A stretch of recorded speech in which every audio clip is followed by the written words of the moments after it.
Olá pessoal, sou o professor Geraldo. Com muita alegria me dirijo a você para fazermos hoje uma análise das 4 questões de física do vestibular de inverno da Pontifícia Universidade Católica do Paraná, que aconteceu no último domingo, no dia 6 de junho. Veremos que foi uma prova de ótima qualidade, as questões bem elaboradas, nível de dificuldade bastante elevado, muito acima da média, o que não chega exatamente a ser uma crítica. O estudante bem preparado certamente se sentiu gratificado. Porém, a crítica deve ser feita, e não apenas ao vestibular da PUC, mas muitos outros vestibulares do nosso país, infelizmente pecam pela falta de abrangência. Pobres também, com 4 questões, não há que se criticar os professores que elaboraram a prova. Com 4 questões, como cobrar uma quantidade significativa de um conteúdo programático volumoso que consta no nosso ensino médio. Então, assuntos que o aluno se vê obrigado a estudar e que simplesmente não são abordados. Não é nenhum ou 2 tópicos, não são poucos tópicos. Só para dar exemplos, não tivemos questão sobre movimento circular uniforme, sobre as leis de Newton, atrito, plano inclinado, força centrípeta, gravitação estática, equilíbrio, nada caiu, ondulatória, acústica, ótica física, física moderna, termometria, dilatação, transferência de calor, termodinâmica, estudo dos gases, lei de Pascal, lei de Arquimedes, cálculo do empuxo, prensa hidráulica, eletromagnetismo, nada. São alguns dos assuntos relevantes da física que simplesmente não foram abordados, embora esse herói, que é o nosso estudante de ensino médio, tivesse de estudá-lo. Nenhuma questão sobre sustentabilidade, esse importante tema transversal contemplado na nova Base Nacional Comum Curricular. Não podemos deixar de mencionar aquilo que consideramos ser uma falha do sistema. A quantidade de questões é muito pequena e não permite realmente uma abrangência maior.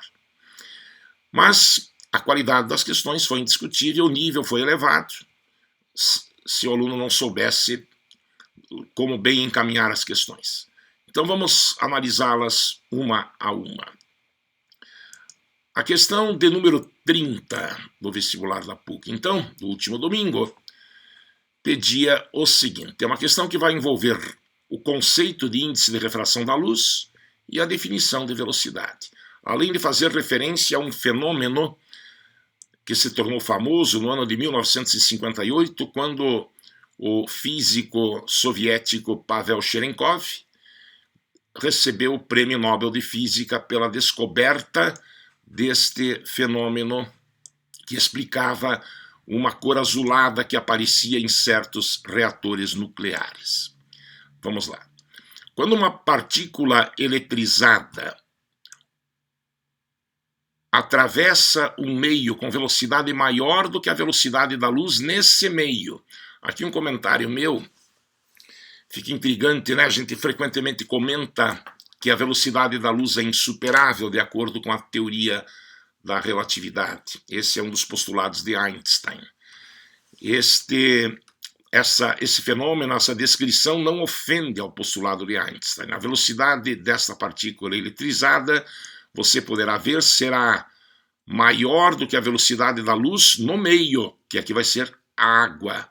Mas a velocidade da luz no vácuo, aqueles famosos 300 milhões de metros por segundo, que segundo Einstein não podem ser superados, de fato não terão sido sequer atingidos. Então, não há nenhum conflito com a teoria da relatividade. Então, quando essa partícula eletrizada atravessa um meio com uma velocidade maior do que a da luz neste meio, surge um brilho azulado característico. Tal fenômeno é chamado de efeito Cherenkov, ou radiação Cherenkov, e pode ser observado, por exemplo, em tanques de água usados para refrigerar reatores nucleares, onde partículas emitidas no reator, como elétrons, se deslocam na água com velocidades maiores do que a da luz nesse meio.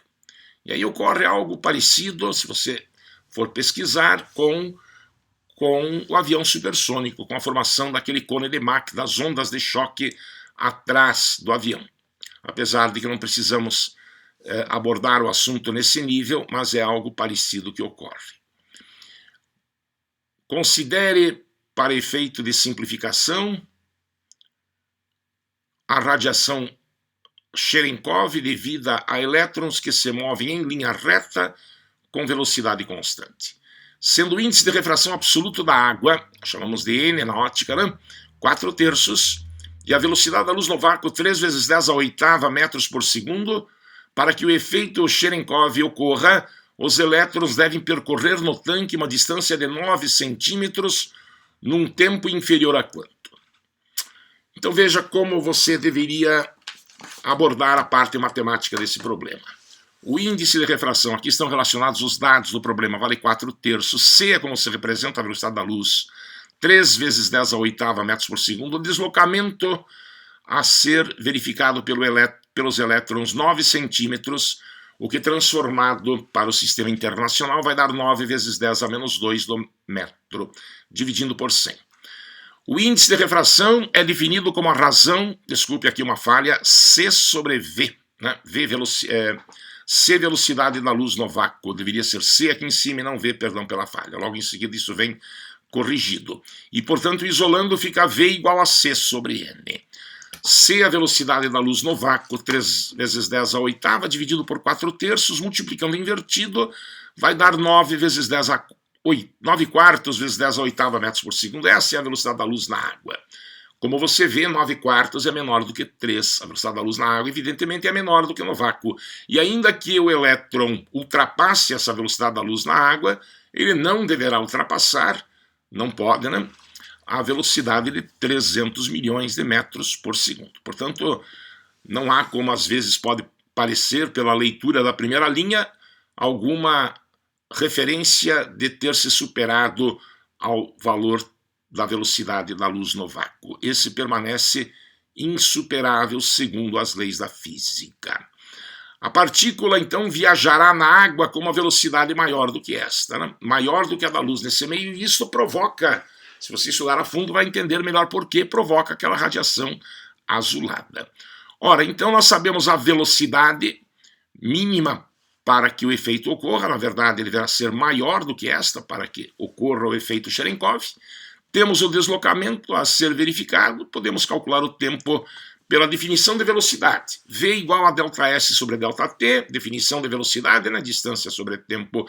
Então, ΔT vale ΔS sobre V. ΔS, 9 vezes 10 a menos 2, e a velocidade mínima que o elétron deve ter, 9 quartos vezes 10 a oitava. Isso leva um tempo de 4 vezes 10 a menos 10 do segundo. Na verdade, a velocidade deverá ser maior do que esta. Então, esse tempo, a rigor, seria menor do que este. Por isso que o enunciado fala um tempo inferior a este que acabamos de calcular. Bela questão, referindo-se a um fenômeno importante na história da física. Em 1958, você não tinha nascido, eu era guri de vez, né? E que premiou este físico russo.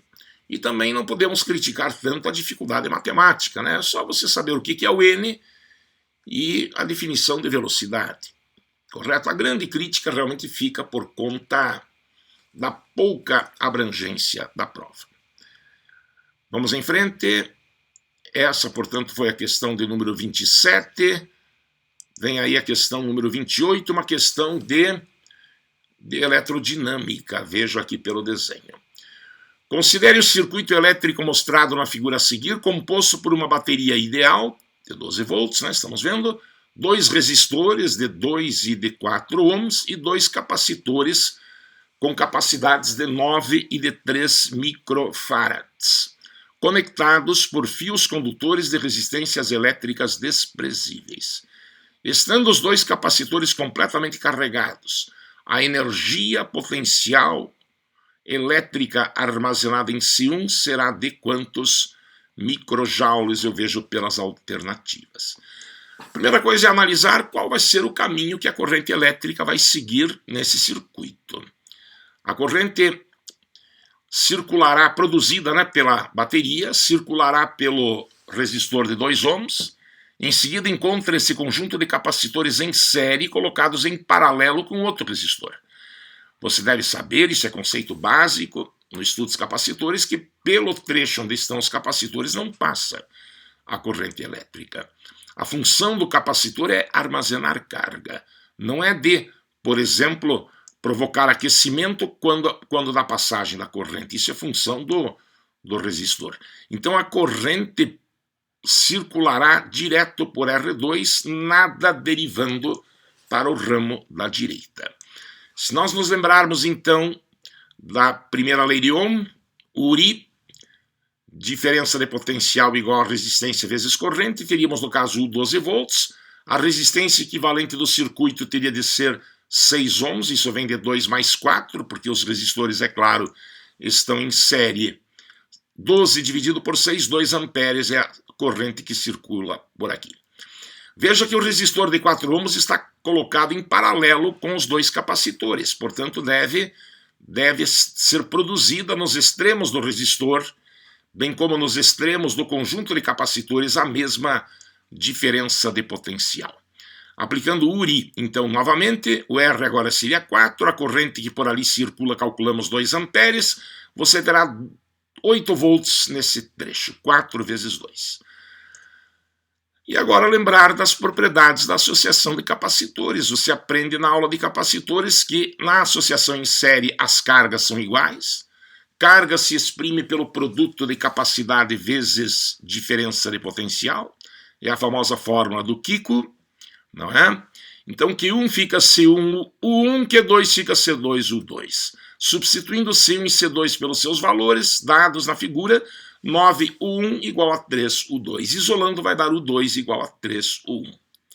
E ainda uma importante propriedade da associação de capacitores em série é que a DDP do conjunto é igual à soma das DDPs em cada capacitor. Por isso, o 1 mais o 2 é igual àquele 8 que nós calculamos há pouco. Ficando, portanto, o 1 mais o 2, que vale 3 1, igual a 8, 4, 1 igual a 8, logo o 1 igual a 2 volts. Há uma diferença de potencial de 2 volts entre as placas do capacitor C1.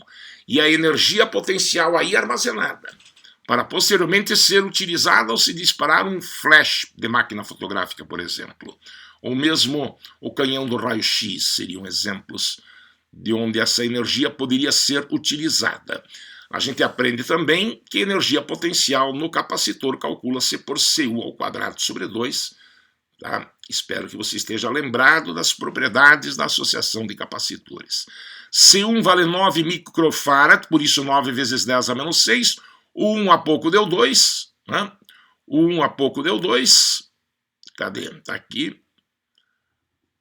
A DDP é aqui 2 volts na linha anterior, ao quadrado sobre 2. Fazendo a continha, 9 vezes 4, 36, por 2 a 18, vezes 10 a menos 6, por isso microjoules. Uma bela questão que, além de ser de eletrodinâmica, associação de resistores, também cobra do estudante essa propriedade dos capacitores. Beleza? E por aí vai. Vamos ver outra questão desta prova de física da PUC do último domingo. Uma bela questão sobre movimento parabólico, agora cobrando muitas propriedades deste movimento. A letra aqui está pequenininha, mas com boa vontade vamos conseguir enxergar. Duas partículas, uma de massa m e outra de massa 2m, são lançadas simultaneamente de um mesmo plano horizontal, com vetores velocidades de mesmo módulo VO e pertencentes a um mesmo plano vertical. A partícula de massa m parte do ponto A com ângulo de lançamento igual a 60 graus, estamos vendo na figura, e a de massa 2m parte do ponto B com ângulo de lançamento igual a 30 graus.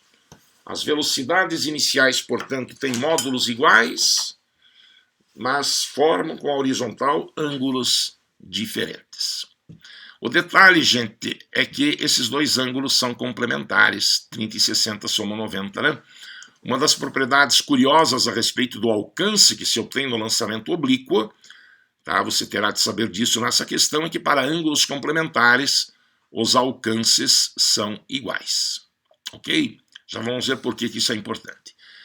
Considerando que a única força que atua em cada partícula enquanto se move no ar é o seu próprio peso, analise as afirmativas a seguir. Primeiro, caso a partícula de massa 2m, a da direita, atinja o ponto A num tempo t1, a de massa m atingirá o ponto B num instante de tempo posterior a t1.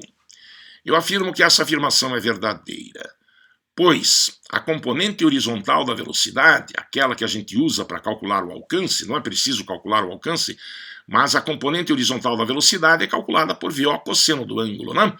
Cosseno de 60 graus vale meio, então a componente horizontal da partícula de massa m, da velocidade da partícula de massa m, vale VO vezes meio, ou VO sobre 2.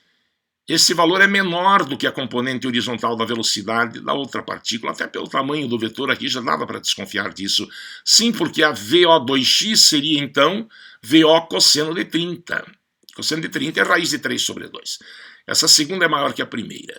Então, se a partícula de massa 2m, diz o enunciado, atinge o ponto A após um certo tempo, a outra, que vai ter o mesmo alcance, por serem os alcances iguais, já que os ângulos são complementares, ela, a partícula de massa m, que tem uma velocidade menor, evidentemente levará mais tempo para chegar ao ponto B, correto?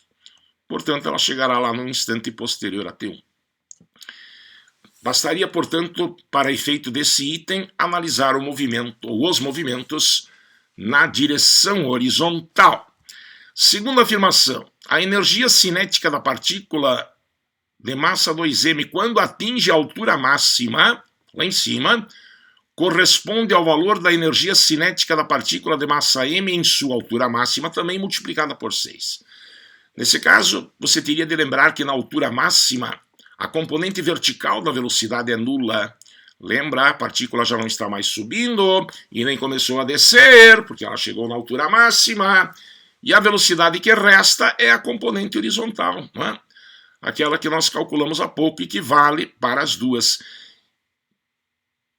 Assim, podemos calcular as energias cinéticas de cada partícula no ponto mais alto. Para a partícula 2, a de massa 2m, a energia cinética, você sabe a formulazinha, né? mVo ao quadrado sobre 2 será aqui 2m VO2x ao quadrado sobre 2. O 2 simplifica, fica m VO2x, calculado há pouco é VO raiz de 3 sobre 2, elevando ao quadrado, você terá 3m VO ao quadrado sobre 4. E a energia cinética da outra partícula no ponto mais alto, onde, insisto, a velocidade que resta é apenas a componente horizontal, ficará sendo agora mVo1x ao quadrado sobre 2. Então m sobre 2, V1x, calculado há pouco, deu VO sobre 2, ao quadrado, dá VO ao quadrado sobre 4, multiplicado pelo 2 que sobrou, você vai ter mVo ao quadrado sobre 8. Se você dividir a primeira expressão pela segunda, verifique que, multiplicando invertido, né, como você faz para dividir frações, verifique, por favor, o resultado será 6. Né? 8 vezes 3, 24, dividido por 4, dá 6. Portanto, correta a afirmação 2 também. E a 3, o impulso provocado pela força peso da partícula m ao longo de seu movimento possui módulo igual a raiz de 3 vezes mVo. Aqui um probleminha de formatação, né? Essa separação não é adequada, isso não deveria, né? Quem editou essa prova não deveria permitir que isto acontecesse. Foi uma falha de diagramação, né? Faltou revisão nesse momento, mas espero que isso não tenha confundido o aluno. Impulso, gente, é força vezes tempo, lembram? A força cujo impulso queremos calcular é o peso da partícula de massa m, só que a gente precisa saber qual é o tempo total que dura o movimento. Lembra como é que se calcula o tempo de duração do movimento parabólico? É só lembrar que na altura máxima, né, a componente vertical da velocidade é 0. E as leis do movimento na direção vertical são as da queda livre, inclusive a equação da velocidade, no caso, Vy igual a VOY menos GT, é a equação que vai permitir obter esse tempo. Na altura máxima, Vy é 0. VOY vale VO raiz de 3 sobre 2, seria VO seno de 60 graus, né? menos GTM, aqui quer dizer tempo de altura máxima. Isolando o TM, né, trazendo GTM para o primeiro membro e depois trazendo G dividindo, você vai ter TM igual a VO raiz de 3 sobre 2G. Mas isso é só tempo de subida, né? Tempo para chegar na altura máxima. Tempo de descida é igual, portanto o tempo total é o dobro do tempo de altura máxima. Se você dobra, significa que você desconsidera agora esse 2 aqui de baixo, VO raiz de 3 sobre G é o dobro da expressão anterior. E o impulso que ele pede é FT, P vezes T, P é mg, e o tempo VO raiz de 3 sobre G, cancelando o G, dá raiz de 3 MVO, é o que está escrito lá, com essa nossa boa vontade, com a formatação inadequada. A questão é muito bonita. Uma questão de movimento parabólico que cobre ao mesmo tempo a altura máxima, o tempo de altura máxima, alcance e ainda se dá o luxo de cobrar energia, por isso que eu não citei energia há pouco como assunto faltante e caiu, mas caiu de uma forma assim que o autor conseguiu meio que forçar o aparecimento da energia, né, lamentavelmente, para poder, com poucas questões, dar à prova uma abrangência adequada. Então essa questão acabou sendo talvez um pouco pesada por este aspecto. Cobrou 3 assuntos em uma questão só, né, em detrimento ou com o ônus do pobre estudante. Eu digo pobre porque se vê obrigado a estudar uma quantidade enorme de conteúdo e, no entanto, cai tão pouco. Isso é uma desvalorização do trabalho, não só dos estudantes, também dos professores. Eu, pessoalmente, me sinto desvalorizado nesse momento. Ensinar tanta coisa e cobrar em tão pouco, será que é uma maneira justa de avaliar? Na minha opinião, não é. E como é que é o bom, professor? O bom é como foi o vestibular no tempo que eu fiz, antes daquela reforma de ensino que houve na década de 70. Para engenharia, claro, o ensino não era integrado, como hoje pensadores modernos pedem, né? Quem fazia prova para engenharia só estudava matemática, física, química, português. Tá? E a prova de matemática tinha 50 questões, não 4. A de física, outras 50, a de química, outras 50. Aí, claro, de cada assunto que você estudou, podia ter certeza que alguma questão caía. Isso era justo. E valorizava aquele conteúdo da área a qual você se destinasse. Nada contra o ensino ser integrado, mas tudo contra obrigar o estudante, às vezes que nem quer engenharia, a estudar tanta física para cair o quê? Pouca coisa, apesar de que a física também é importante, é claro, para outras áreas do conhecimento. Vamos ver a última questão, agora envolvendo hidrostática, teorema de Stevens, assunto que nossos alunos da segunda série tiveram recentemente, porque já estamos estudando a lei de Pascal agora, né? Então foi sobre a lei de Stevens nessa questão. Boa questão também, por sinal, envolvendo também termologia, calorimetria, calor latente. Também conseguiram cobrar 2 assuntos assim na mesma questão. Beleza? Vamos lá então. Questão número 30, a última de física. Considere um recipiente cilíndrico. Essa figura não acompanhava a questão, eu aqui a coloquei aqui para melhor direcionarmos, para melhor fixarmos as nossas ideias. Com área de base, cuja área da base mede 500 cm², contém água em seu interior, o líquido passa a ser aquecido por uma fonte de potência 5 kW, 5.000 watts, né? Seria um aquecedor elétrico, até atingir a sua temperatura de ebulição, 100 graus, considera-se aqui pressão normal. Neste momento, a pressão hidrostática exercida pela coluna líquida do recipiente é P1. Então, imagine, com o recipiente cheio, você tem lá no fundo do recipiente uma pressão P1. A água continua a receber calor na mesma taxa, o que faz com que, devido à vaporização, a quantidade de líquido no seu interior diminua. A água ferve, até que, passados 30 minutos do início da ebulição, a pressão hidrostática passa a ser P2. Menor agora, né? Porque a altura da coluna d'água é menor. Lembra que a pressão hidrostática é calculada por ρGH? Menor H, menor pressão, não é mesmo? Então há uma queda de pressão devido a essa diminuição da coluna d'água. E quanto que a pressão cai? exatamente o quanto a coluna d'água diminuiu devido à vaporização, e essa nós vamos ter de calcular.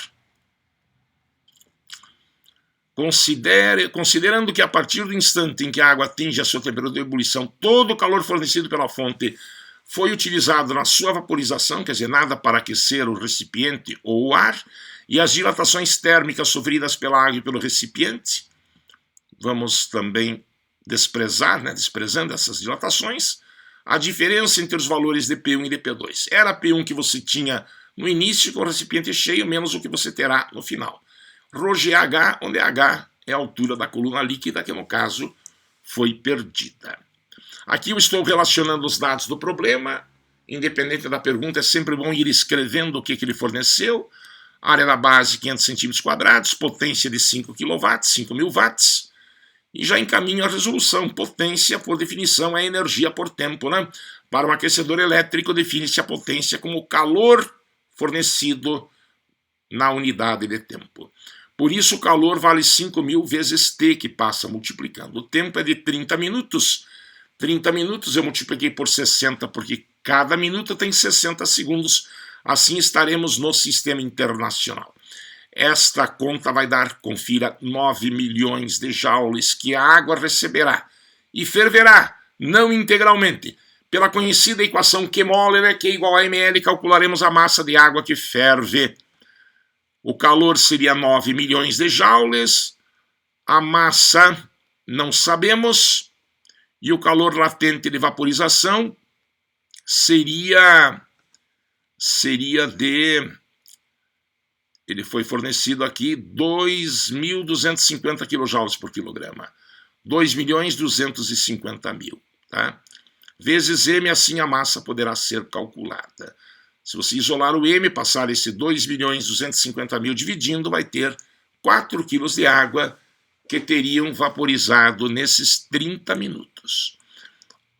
Isso corresponde a uma perda de altura de coluna d'água de quanto? Ele deu também a densidade da água. Nós costumamos representá-la pela letra ρ. Lembram-se de que massa é ρ vezes V? Porque densidade é massa sobre volume, né? Portanto, o volume é M sobre ρ. A massa eu sei que é 4. E o ρ da água, né? A densidade da água, 1.000 kg por metro cúbico, ou 10 ao cubo. Operando, isso vai dar 4 vezes 10 a menos 3 metros cúbicos. É um cilindro que ficou vazio, né, dentro desse recipiente, se é que ele estava inicialmente totalmente cheio. Volume de cilindro calcula-se por área da base vezes a altura da geometria. O volume aqui seria 4 vezes 10 a menos 3, acabamos de calcular. A área da base, 500 centímetros quadrados, diz o enunciado. Multiplicamos por 10 a menos 4 para transformar centímetro quadrado em metro quadrado. Cuidado com as unidades. Vezes o H. Isolando, né, 4 vezes 10 a menos 3 dividido por 500 vezes 10 a menos 4. Por favor, verifique. Isso vai dar 0,08 metros, ou seja, 8 centímetros de coluna d'água teriam sido perdidos.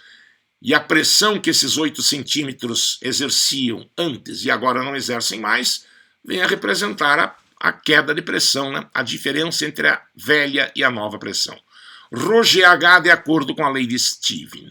ρ10 ao cubo, G gravidade 10, foi dada também, H no SI 008, essa continha, confira, vai te levar a 800 pascals. Na verdade, a tradição da PUC é de fazer uma prova, em geral, bem feita, mas num nível de dificuldade mais fácil, em geral. Vez ou outra, a PUC costuma extrapolar, fazer provas que superam, como foi o caso desse ano, a dificuldade da própria prova da Universidade Federal do Paraná, se pudéssemos fazer uma comparação. A prova desse ano não esteve fácil, mas isto não é uma crítica, né? Afinal de contas, os alunos muito bem preparados devem ter tido sucesso, se não em todas, na maioria dessas questões. A crítica, na minha modesta opinião, é a falta de abrangência. Não é justo que o sistema obrigue o estudante a se dedicar tanto, o professor a trabalhar com os alunos durante 3 anos, tanto conteúdo, e o vestibular cobrar uma fração, uma quantidade ínfima deste conteúdo. É o que a gente lamenta. Mas temos que dançar conforme a música. Que essas explicações sirvam, então, para que você aumente a sua experiência, aumente o seu repertório de conhecimentos e assim se sinta melhor preparado para outros vestibulares que porventura ainda fará. Eu fico muito grato pela sua atenção e mando daqui o meu fraternal abraço. Hoje, 12 de junho, Dia dos Namorados. Se você está só, estudante geralmente não tem tempo para outras coisas, tem de se dedicar para o vestibular, console-se. Estar solteiro no Dia dos Namorados é como estar vivo no Dia de Finados. É a mesma coisa. Você não participa das comemorações, mas você pode estar bem melhor do que os homenageados. Certo? Falou o filósofo. Um abraço, pessoal. Até breve.